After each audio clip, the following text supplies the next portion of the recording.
Welcome to Carter's Country Club. This is episode 3. Is it the Spark of Creation, part 6? My name is Ann Taylor Lashbrook-Wright, and I'm really glad that you're here. We're going to get right into it because, if you're here, right, you're already caught up. If you're for some reason viewing this video, you need to go back to at least the beginning of this episode, right? But definitely you should go back to episode 1. All right, we're gonna start go right into it. Go right into it. Yes, it is 2026. I started this presentation and sometimes I forget what all is in here because there's 205 slides and I started creating it last year. But I know what we're getting ready to listen to now. So hopefully the audio is not too loud. But, you know, I'm doing my best. Let's take a deep breath. The spark of creation. This is what we're going to talk about today. I see a mountain and I want to climb it. I see the river and I want to leave shore. Where there was nothing, let there be something, something made by me. There's things waiting for me to invent them. There's worlds waiting for me to explore. I am an echo of the eternal cry of let there be a spark of creation. Okay. I love that it fades in now, right? I don't even know exactly what I did to make sure that that happens, but I'm not gonna fuck with it. Yeah, so as I have shared before, I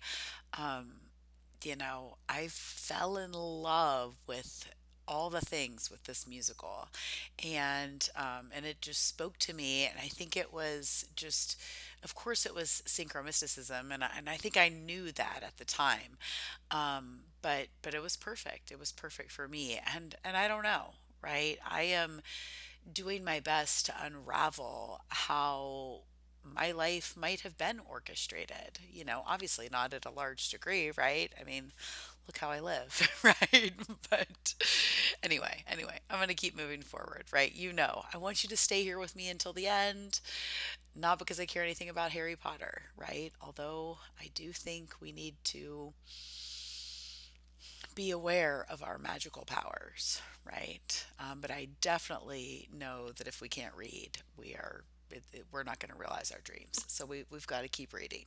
And I haven't shared this one lately, but Passio fans, friends, let's see, why am I so bad at doing this? Right, there we go. Okay, yes, we got to read that one. All right, but I want to go into, which I've shared a little bit before, but I want to talk about rock climbing. Yeah. Climbing here saved my life from the confines of materialistic illusion that we're taught as children in school. The way I see it, there are two worlds. There's the worlds where nothing is sacred except money, and the other world where everything is sacred. Thanks, Ron. I don't know. I don't know if the Stone Monkeys, the Stone Masters, if the rock climbers that I looked up to in my youth are able to see through it all, right? You that are here, right? You can see through it, okay? I know there's not very many of us, but you're here. So, we've got to come together. And I wanted to share these pictures because I'm like I said, my goal is to connect with you, and that was my life, right? That was, you know, I loved Bishop so much, and maybe you've never been to a place like that, and maybe you're one of these people right now that all they can see when they see mountains is like mining and the possibility of what was done to us in our ancient past. It's really interesting. When I saw the buttermilks, I literally said they look like a giant's marbles. That's what I said. I don't know if that was already programmed into me from somewhere, but that's what I said. And maybe that means nothing to you, but I'm guessing if you're here this far, you get it. So yeah, I think you can tell how old these images are. I hope you can. They were taken on film, and my friend Irene shared them online years ago, and I was super grateful to have them. It's not about privilege, it's about choices. So I made a different choice, right? It wasn't, I mean, I don't know. On one level, you could, like people would look at white privilege or whatever, but I wanted to be a dirtbag rock climber. I was not experiencing, privilege. I have, maybe more privilege than, somebody that's, growing up in a lithium mine. But we are all enslaved.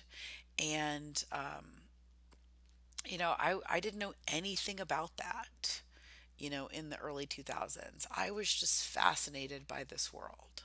I thought it was so beautiful, and I was in love with crystals and granite and movement and these people. I lived in this house with, at one time there were 11 of us on the west side of Los Angeles.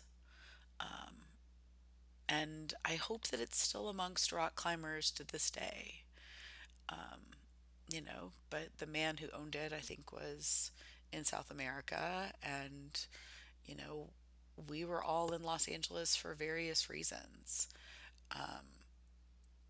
So I guess if you don't know me, or don't know anything about my past, I guess you could kind of envision it kind of like a frat house, but not really, because it was just a bunch of rock climbers. And yeah, you know, I thought it was awesome. And I thought they were amazing, and I was happy to take care of this, you know, group of, you know, sort of boys becoming men, young men.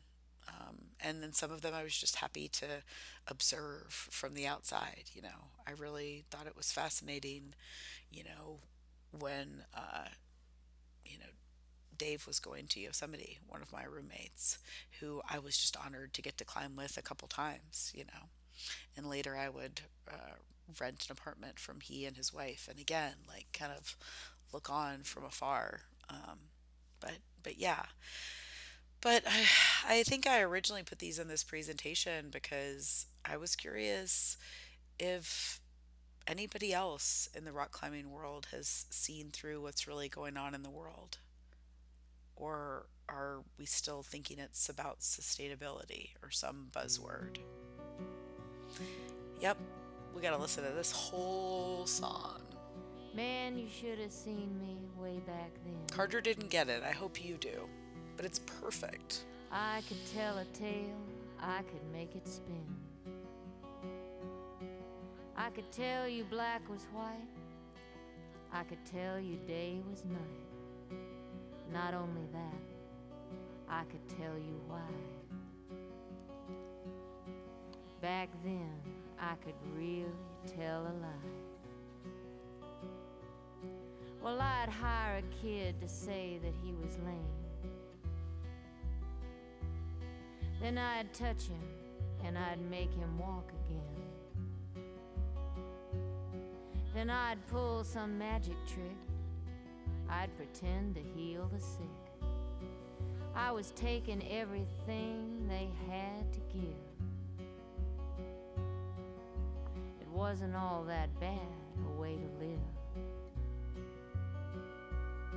Well, I'm in this desert town and it's hot as hell, but no one's buying what I got to sell. I make my lame kid walk, I make a dumb guy talk. I'm preaching up a storm both night and day,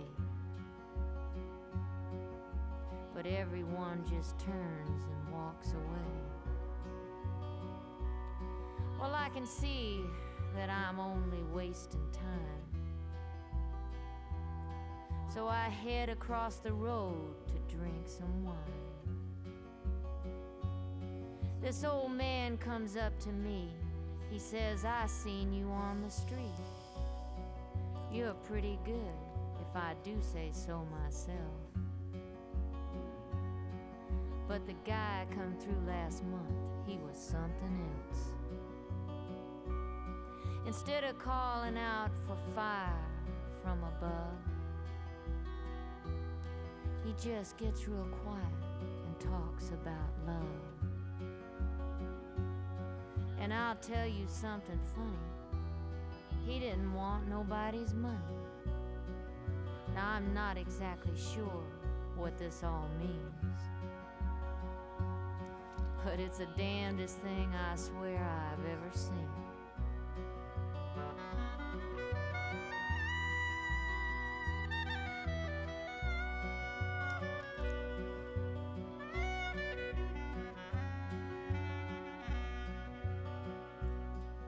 Well, since that time, every town's the same.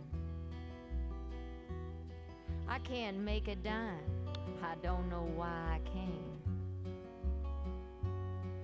I decide I'll go and find him and find out who's behind him.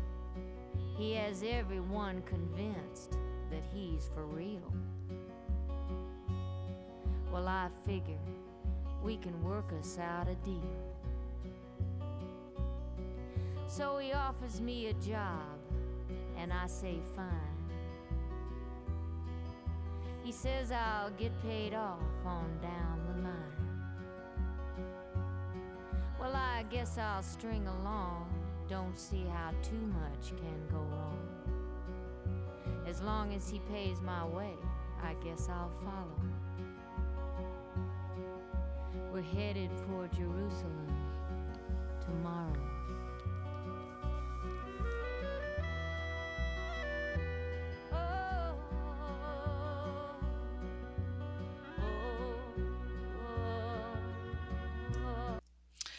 Oh, didn't fade as well. It didn't fade as well as I would like it to.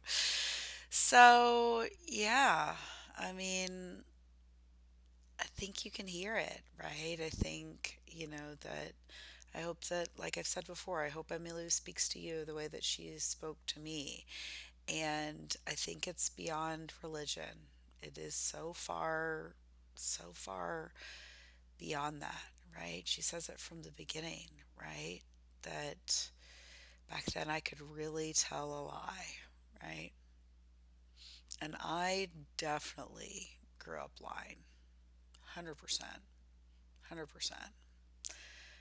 I love these pictures and I love looking back on, climbing in that world, and there's so much of a part of me that, continues to think about, like how much I would love to be there and be doing that right now, not sitting in front of a computer. But I definitely don't want to go back in time to when I was that clueless. Dirtbagging is dead. Yep. Peter Wright is right. My husband's name is Justin Trent Wright. And he's probably not the Justin Trent Wright if you Google him, because there's like, a guy that had some kind of domestic abuse or something. That's not him. Like I said, you've got to meet him. But I was fascinated with dirtbag rock climbers. I mean, it would make total sense that I would choose to, spend my life with one.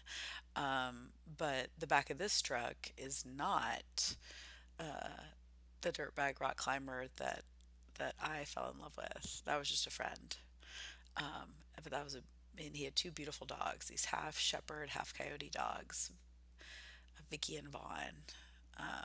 And so I was pretty fortunate. Like I got to spend a lot of time in the mountains, and I really, really looked up, right? I thought that like being a dirtbag rock climber was like the coolest thing ever. I thought like that's what I want to be, right? Just like how when I was, a young, I don't know, in my young teens, like super young teens, probably even maybe before like a tween, I like wanted to be a child runaway in the Haight Ashbury. Like that was like my, dream in my mind. I wanted to go back in time. And then once I learned what was going on in Yosemite Valley, during the, late 60s and 70s. Oh, that's where I wanted to be, right? Why do I climb? I'm glad you ask, because that solves some of your problems. Climbing solves all of mine. At the time, I definitely thought that. But I know that rock climbing is not the answer. And I know that, you know, that as much as I would like to be out climbing, I know that we've got to figure out how to get out of the mess that we're in the world, so that we can go climbing, so that we can come together. At first, it was my love for Justin and climbing that led the way. But then the words he spoke about being right by birth began to make more sense every day. They do, every day, right? He would think, I know he thinks that I'm ridiculous for spending this time on the computer. And maybe I am, maybe I'm absolutely wasting my time, that I should be outside with them, right? Not here talking to you, this person that may or may not hear this, right? Like I said, I was in love with counterculture. Oh my gosh, if you haven't seen these documentaries, you should, right? You should. But we could sit there and watch those documentaries all day. And it would make sense that I would cough and there would be blue on the screen, right? Vishuddhi, throat chakra. Right view, right intention, right speech, right action, right livelihood, right effort, right mindfulness, right concentration. We've got to do the right thing. Okay. So I'm here. Let's come together. Let's do the right thing. And yeah, I'm just pleading to you, you know. We've got to come together. I don't know what that looks like, but if you are listening to this, then please reach out to me, you know, like it's an SOS call, because I think it is. All right. I will see you in part 7. Thanks for listening.